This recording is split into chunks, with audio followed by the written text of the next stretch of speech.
Aujourd'hui, c'est le lancement de ce qui va probablement être mon plus gros projet dessin. Un projet qui a déjà été emprunté par plusieurs youtubeurs avant moi, dont Tenen ou encore Balo. Je pense qu'avec cet indice, certains d'entre vous auront compris. Mais je vais dessiner et réaliser mon propre jeu de cartes. Mais attention, ce sera pas un jeu de cartes classique, mais ce sera un jeu de 7 familles. Et pour rester un maximum dans mon univers, ce sera un jeu de 7 familles, mais sur le thème des sorcières. En fait, j'avais aussi envie d'ajouter un petit twist aux règles de jeu classiques des 7 familles. Comme en fait on part sur des sorcières, je me disais que ça serait sympa d'ajouter des cartes sortilèges. Et ça serait des cartes action, de type pioche 2 fois ou demande à un de tes adversaires de te montrer une de ces cartes au hasard. Pour rentrer plus dans le détail de ce projet, chaque famille sera en réalité une branche de la sorcellerie. Pour exemple, on va commencer avec la première famille qui sera aujourd'hui celle de la nécromancie. À l'intérieur de chaque famille, on pourra retrouver les cartes matriarche, sorcière, apprenti, aspirant, familier et artefact. En plus de ces cartes, il y aura une carte sortilège par famille, que l'on ne pourra activer que si l'on a au moins un membre de cette famille dans son jeu, ainsi que des cartes pouvoir neutres qui ne seront disponibles que dans la pioche, et cette fois-ci utilisables sans aucune contrainte. Si on compte, ça fait 7 familles, 6 cartes par famille, une carte sortilège par famille et environ 5 cartes de pouvoir neutre. Ça représente 54 illustrations.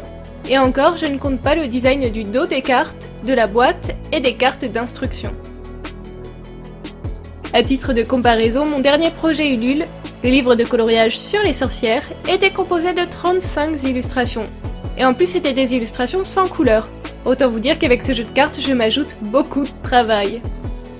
Et si je vous parle de projet Ulule, c'est que j'ai bien évidemment décidé de mettre en vente mon futur jeu de cartes. Donc s'il vous intéresse, il sera prochainement possible de l'acheter via une campagne Ulule.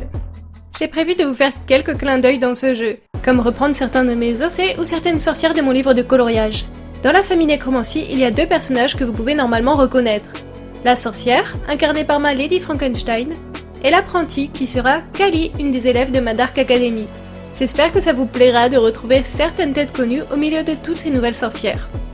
Aujourd'hui étant le tout premier épisode de cette nouvelle série, je ne pouvais pas pousser le design de la famille Nécromancie jusqu'au bout.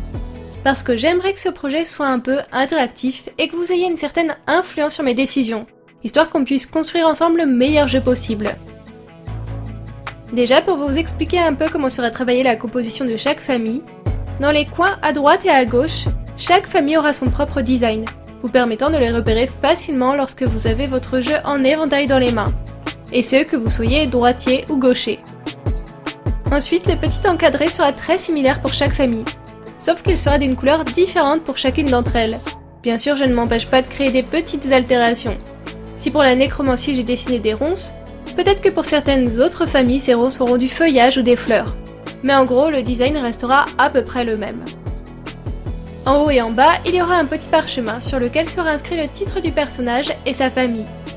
J'avais aussi hésité à mettre une initiale dans les coins familiaux pour que vous puissiez voir tout de suite de quelle carte il s'agit, mais j'avoue que je ne trouve pas ça très joli.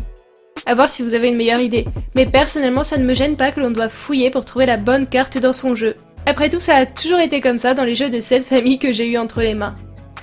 On entre maintenant dans les points pour lesquels j'ai besoin de votre avis. Est-ce que pour nos personnages, je pars sur une mise en couleur simplifiée ou plus travaillée? De base, je pensais à faire une mise en couleur très détaillée, pour avoir des belles cartes type tarot. Mais un style plus simplifié peut aussi coller à l'esprit du jeu de cartes. Du coup, je pense vous donner la possibilité de voter pour votre option préférée. Vous pourrez faire ça directement dans l'onglet Communauté de ma chaîne YouTube. Le deuxième point sur lequel j'ai besoin de votre avis, c'est pour le format. Est-ce qu'on part sur un format classique, un format poker ou encore un format tarot? Sachez que plus le format sort de l'ordinaire, plus le prix du jeu de cartes sera élevé. Les imprimeurs facturent plus pour un jeu au format tarot qu'au format classique, ce qui est tout à fait normal. Pour bien me rendre compte de cette différence de format, j'ai décidé d'imprimer 3 formats différents en taille réelle. 2 formats classiques, un plus allongé et l'autre plus large, et un format tarot. Au début, je trouvais que le tarot n'était pas du tout adapté à ce type de jeu, et trop allongé et pas forcément esthétique. Et en vrai, j'avoue qu'une fois dans ma main, je me dis pourquoi pas. Donc encore une fois, c'est à vous de voter dans l'onglet Communauté de ma chaîne YouTube pour votre format préféré. Du coup, comme je ne suis pas encore sûre de la taille de mes cartes, je n'ai pas vraiment fini la mise en couleur du fond. mais j'ai tout de même fait un petit aperçu de ce que ça pourrait donner, même si pour l'instant les couleurs risquent encore de changer et que forcément il y aura des ombrages, ce qui n'est pas encore le cas. J'ai commencé par choisir des couleurs qui flattaient la mise en couleur de ma matriarche. Et ça vient poser une nouvelle question. Est-ce que je dois harmoniser les couleurs de tous les membres d'une famille? Par là je veux dire, est-ce que c'est mieux d'utiliser du vert, du rouge et du blanc pour tous les membres de la famille Nécromancie? Parce que pour rappel, la tenue initiale de Kali est quand même un peu violet-rosé. Donc est-ce que j'adapte toutes les couleurs pour avoir une harmonie? Ou est-ce que pour vous le fond de la carte suffit à donner une impression d'ensemble?